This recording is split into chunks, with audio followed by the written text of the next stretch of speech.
In a small village in the heart of India stood a very old tree. It was a banyan tree, its branches spreading wide like welcoming arms.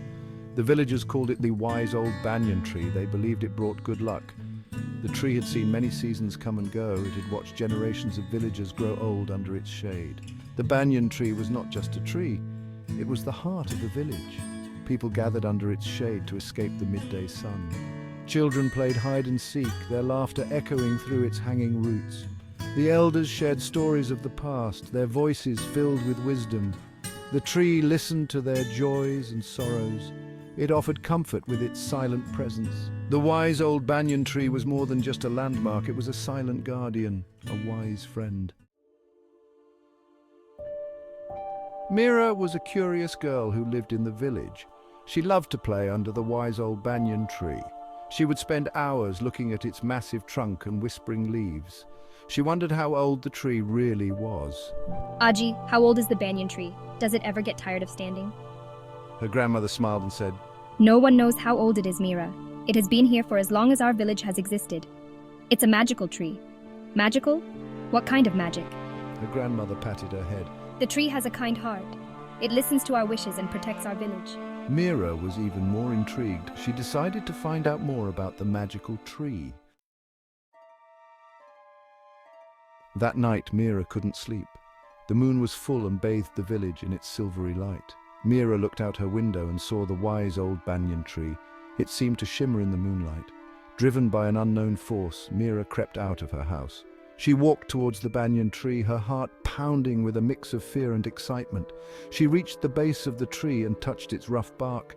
As she did, she felt a strange energy flowing through her. Suddenly, a part of the trunk seemed to move, revealing a small opening. Meera gasped. It was like the tree was inviting her inside. With a deep breath, Meera entered the opening. She found herself in a small chamber lit by a soft, ethereal light.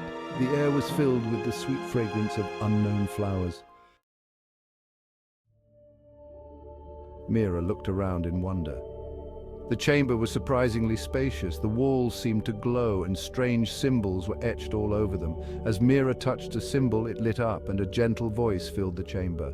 Welcome, child. I have been waiting for you. She whispered, her voice trembling. A faint, shimmering figure began to form in front of her. It was a beautiful woman. Her eyes filled with warmth and wisdom. S1. Who's there? I am the spirit of this tree. Meera stared in awe. She had never seen anything like this before. Why am I here? The tree chose you, Meera. You have a kind heart and a curious mind. The spirit smiled gently. I am here to remind you and your village of something very important. We must treat each other and this earth with kindness, love, and respect. This tree thrives on the positive energy of the village. When you are kind to each other, when you respect nature, the tree flourishes, and its magic spreads throughout the land. Narrator. Meera listened intently. Meera understood what the spirit meant. She had always felt happy and safe under the banyan tree. I promise to tell everyone. We will take care of the tree and be kind to each other. The spirit nodded, pleased. Thank you, Meera. Now go, child. Spread the message of love and kindness. With a gentle push, Meera felt herself being guided back to the opening of the chamber. From that day forward, the villagers made a promise to live by the spirit's words. They treated each other with more kindness and respect. They planted more trees and took care of their environment. Narrator. The next morning, Meera gathered all the villagers under the wise old banyan tree. She told them about her adventure, about the spirit, and its message of love and respect. The villagers listened, their faces filled with awe. The village began to thrive like never before. The crops flourished, the air was cleaner, and the laughter of children echoed through the village square. The wise old banyan tree stood tall and proud, its branches reaching towards the heavens. It was happy. Its magic had worked, all thanks to a curious girl named Meera.